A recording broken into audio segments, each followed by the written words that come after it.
Dear friends, brothers and sisters on the path, there is a saying in the Shaolin tradition, before conquering the world, conquer yourself.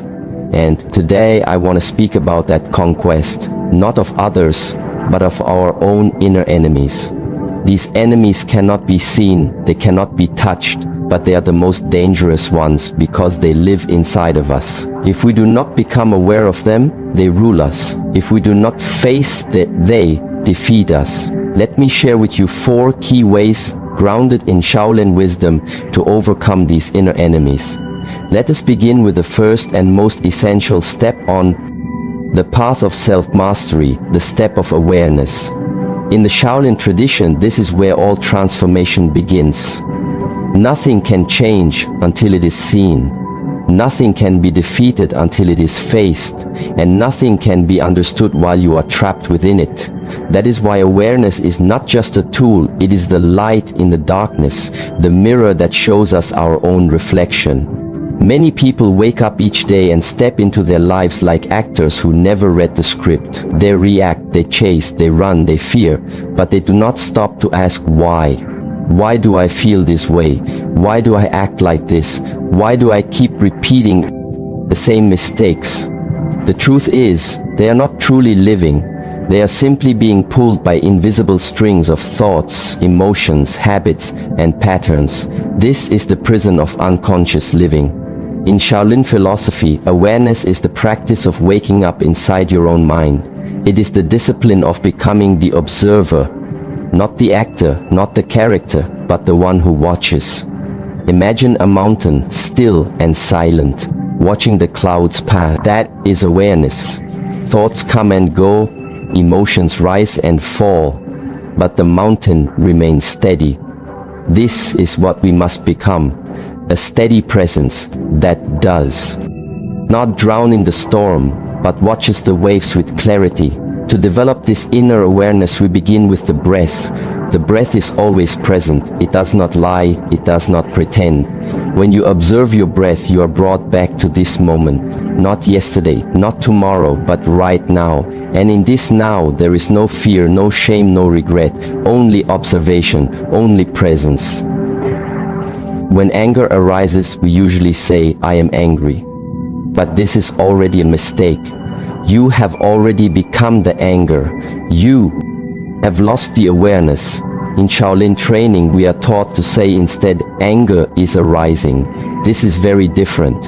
When you say, I am angry, you are inside the storm. But when you say, anger is arising, you are standing outside watching it pass.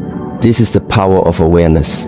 It creates space between you and your emotions, between you and your habits. In that space, you find freedom. And this awareness must extend beyond the cushion. Meditation is not something we do for 10 minutes a day and then forget. It must become the way we live. Walking, we watch our steps. Eating, we taste each bite. Speaking, we listen to our own words. In every moment, we train to remain present to our inner world. And when we do, we begin to notice the subtle enemies that live inside. One of those enemies is distraction. The mind that cannot stay still is a mind that cannot see. Every notification, every noise, every mental story is a weapon of distraction, and when you are distracted, you are vulnerable. Another inner enemy is judgment. The moment we say this is good, this is bad, we stop seeing clearly. We put labels on things and forget to see them as they are. Awareness does not judge. It observes, it understands. In the early stages, awareness feels like effort. You must remind yourself again and again. Return to the breath, return to the body, return to this moment. But with time, awareness becomes your natural state. It becomes like water always flowing around the rocks of life without getting stuck. You will still feel anger, but it will not control you. You will still feel fear, but it will not freeze you. You will still face difficulty, but you will not react blindly. This is why we say, awareness is the foundation of all discipline. Before we can train the body, we must see the mind. Before we can choose our actions, we must witness our impulses. Without awareness, all effort is like trying to hold water in your hands. But with awareness, every effort becomes focused, every practice becomes meaningful. And this awareness is also what allows us to begin letting go. You cannot release what you cannot see. If you are not aware of your ego, you will keep feeding it. If you are not aware of your fear, you will keep running from it. Awareness is the doorway to letting go, because it shows us what we are carrying and whether it still serves us. Purpose too becomes clear through awareness. When the mind is noisy and cluttered, you cannot hear the quiet voice of your own purpose. But when the mind is still, like a calm lake, it reflects the truth. Awareness allows us to ask, what am I really here for? What do I truly value? What am I willing to give my life to? And those answers do not come from books or others. They come from silence, from stillness, from looking deeply within. So the first inner enemy we must overcome is not fear or doubt, it is blindness. It is the state of you are moving through life without seeing, without questioning, without presence.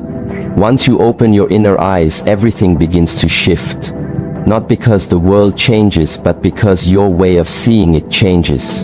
And in that shift lies your power, your peace, your potential. Walk forward with awareness, and each step becomes steady. Each moment becomes meaningful. Each breath becomes sacred. The journey begins here and now, with eyes open and heart calm, ready. Once you begin to see clearly through awareness, the next step on the path is discipline. Awareness shows you the patterns, but discipline gives you the strength to change them.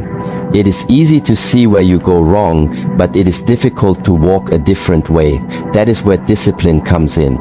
Without discipline, there is no transformation. Without discipline, the same thoughts keep coming, the same habits keep repeating, the same inner enemies keep winning. In Shaolin life, discipline is not something you do, it is something you become. It is not about controlling the outside world, it is about mastering your inner world. And this mastery is not about force or punishment, it is about repetition and intention. A disciplined mind is not a mind without thought, it is a mind that can return again and again to what matters. Most people believe discipline is harsh, they see it as restriction or sacrifice, but in truth, discipline is a form of love. It is the love for who you are becoming, it is the love for your higher self. When you are disciplined, you do not give in to every desire or distraction, not because you are being punished, but because you are being shaped. Each time you choose discipline, you are choosing freedom. Discipline in Shaolin begins with the body. We rise early, we train even when tired. We move with purpose, but this is only the surface. True discipline is in the mind. It is in the moment when you want to quit and you stay. It is in the moment when doubt arises and you continue. It is in the silence when the excuses come and you do not believe them. That is where discipline lives. When you begin to cultivate discipline, you will meet your inner enemies face to face. Laziness will whisper, rest. Fear will whisper, hide. Doubt will whisper, you are not enough. But you do not listen.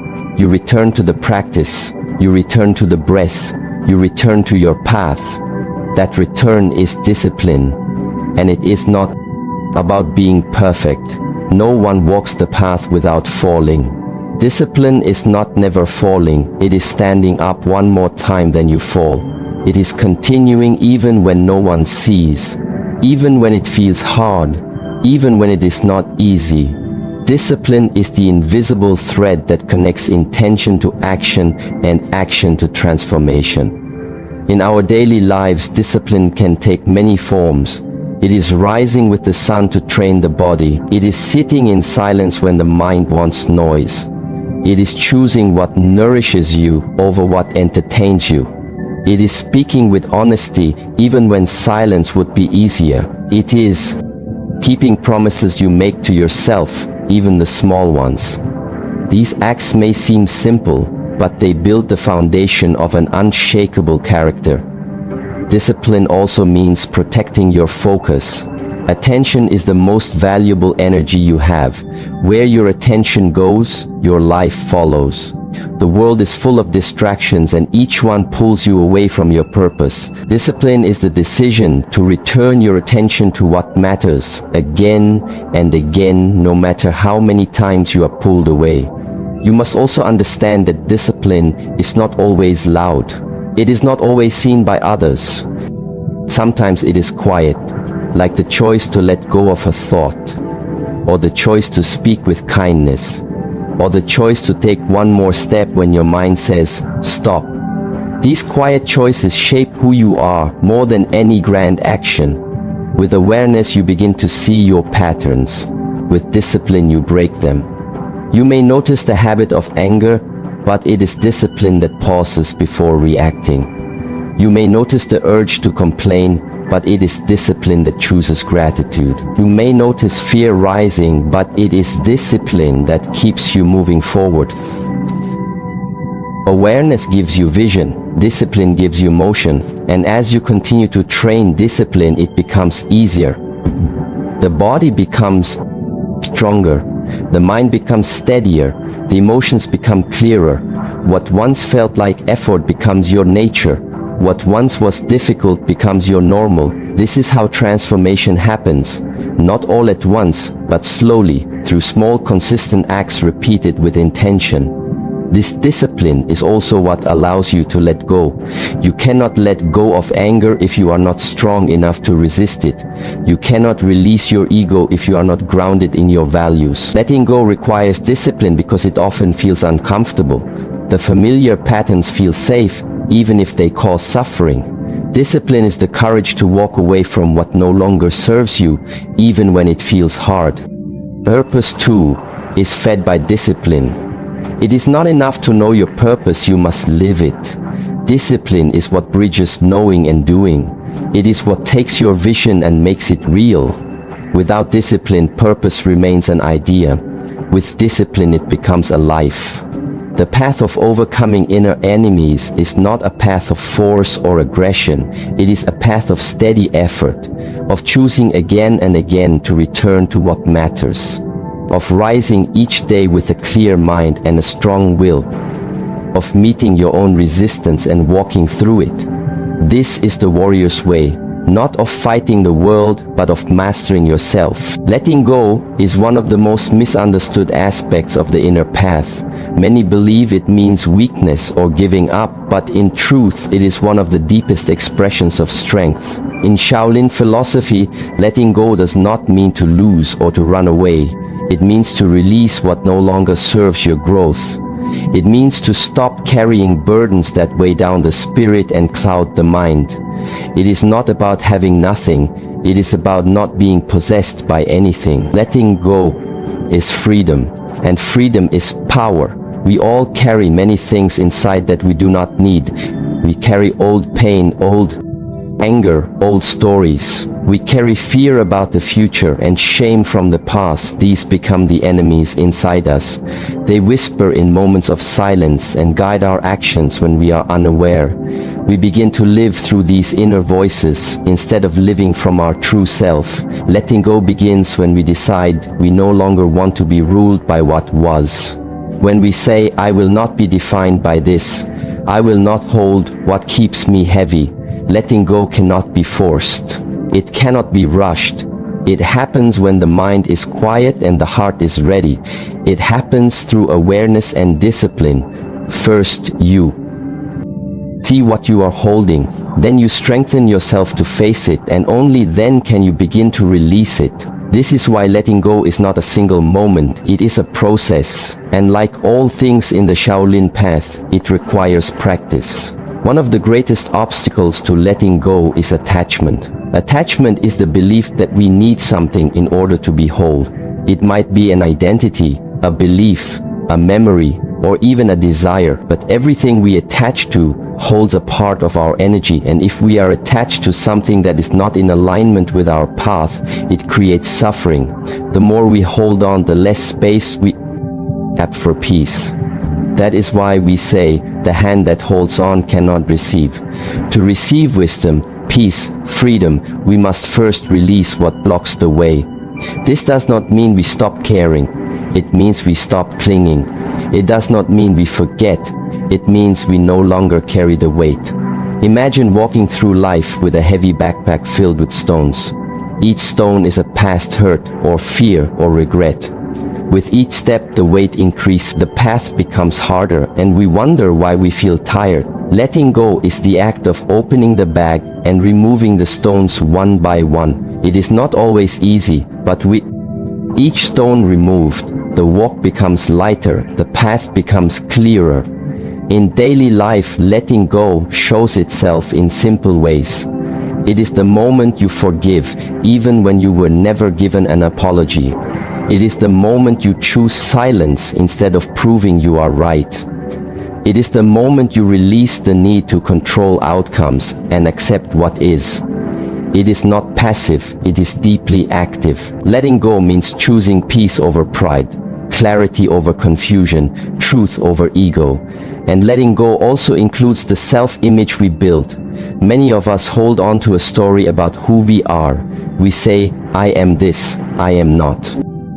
I cannot change, I have always been this way. But that story is just a memory repeated, it is not your essence. To grow, you must let go of who you think you are and step into who you truly are.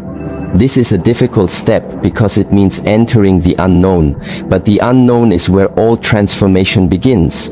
Letting go also requires us to face fear directly.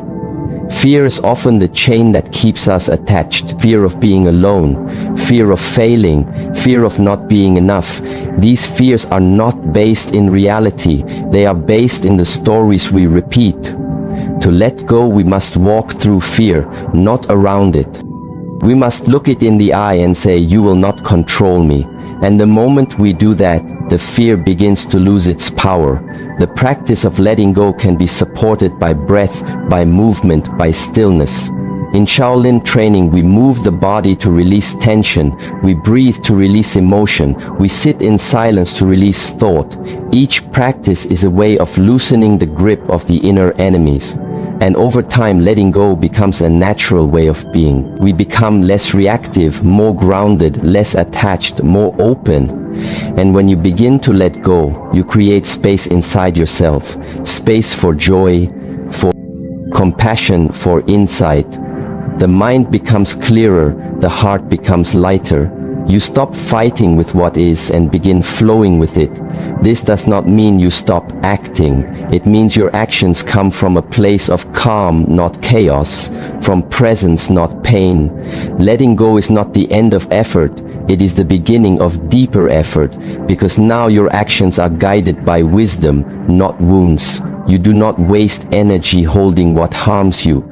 You use your energy to build what heals and strengthens you. This is the way of Shaolin, not to resist life, but to meet it with open hands and an open heart. You may wonder, how will I know if I have truly let go? The answer is simple. When you can think of the person, the moment, the memory, and feel peace, not pain. When you can look at what once hurt you and no longer feel the need to react. When you can release the story and return to the present, fully aware and alive. The path of overcoming inner enemies must include letting go, because holding on is how they survive. The releasing is how they dissolve. When you see clearly, when you act with discipline, and when you let go of what no longer serves you, you begin to walk freedom and grace, no longer pulled by the past or trapped by fear. Purpose is the direction that gives meaning to awareness, discipline, and letting go. Without purpose, all the effort becomes scattered, and all the energy flows without aim. A river without a course spreads wide and shallow, but a river with purpose cuts through stone. The same is true for your life. Purpose gives you focus and clarity. It helps you choose where to place your attention and what to let go. Without it, even the most disciplined person can become lost, and even the most aware mind can drift. In Shaolin philosophy, purpose is not something you borrow from others. It is not something you copy from a book or a quote. It is something you discover by going inward and listening to your deepest self. The self that is not shaped by fear or desire or pressure, but the self that simply is. Purpose is the quiet voice inside that remains when everything else fades. And to hear it you need silence, not noise. Stillness, not rush. Space, not pressure. Many people ask, what is my purpose, as if it is something that must be found far away. But purpose is not far. It is already inside you. The problem is not its absence, but the presence of too many distractions, too many influences, too many thoughts that cover it. Like a clear pond that has been stirred with a stick. You cannot see your reflection until it settles. So you must create the conditions for your purpose to reveal itself. Through awareness, you calm the mind. Through discipline, you train the body. Through letting go, you create space, and into that space, purpose begins to appear. Purpose is not always something grand. It is not always about changing the world or achieving fame. In Shaolin, we do not seek greatness. We seek sincerity. Purpose can be as simple as living with compassion, or bringing presence into each moment, or helping others through your own inner clarity. What matters is not how big your purpose looks, but how true it feels. You will know it is true because it does not need to be forced. It feels like a deep breath. It feels like coming home. Once you begin to connect with this purpose, it becomes your inner compass. It helps you say yes to what matters and no to what distracts. It helps you remain steady when life becomes difficult. Because when you know why you walk, you do not stop every time a stone appears in your path. When you have purpose, you can endure discomfort and even pain because you are not walking without reason. You are walking with heart. This purpose is also what gives strength to discipline. Discipline without purpose can become rigid or empty, but when discipline is aligned with purpose, it becomes joyful. You rise early not because you must, but because it supports your deeper aim. You train your body and mind not for praise, but because it allows you to serve your purpose with more power. Purpose transforms discipline from duty into devotion.